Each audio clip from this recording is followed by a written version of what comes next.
The eyes are watching me. I bought a new house in the small town of Winthrop. The house was cheap, but the most important part was that I needed to get away from the city. A few months ago, I had a run-in with a stalker. While I managed to get him arrested, I couldn't shake the feeling of eyes just constantly watching me. I felt like there were eyes everywhere, at home and on the street. So I decided to move out into the country to somewhere with less people. The house itself was big and somewhat old, but otherwise very welcoming.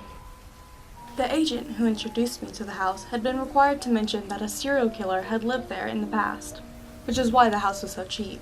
However, he, and later, my next-door neighbor Sarah, both told me to pay the thought no mind. 4 other owners lived in the house since then, and all of them were very happy with it. I loved the house. Its interior furnishings were beautiful and very comfortable.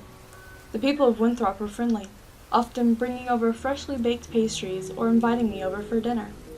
Get-togethers, they said, were the key to making sure everybody who lived in Winthrop loved it there.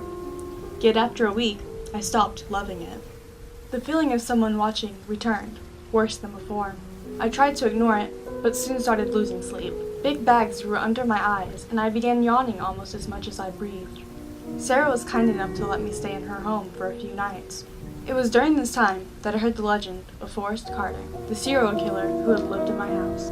While no one knows his exact kill count, Carter, also known as the Winthrop Peacock, was a man with an extremely severe case of narcissism. Legend says that he couldn't fall asleep if he didn't feel like he was being watched. He was finally arrested for putting up a scarecrow to watch him during the night.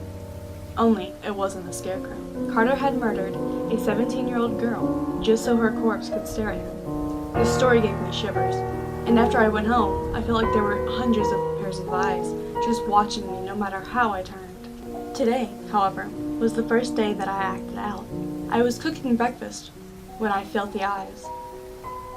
Instinctively, out of fear, I threw my kitchen knife, which lodged itself into the wall.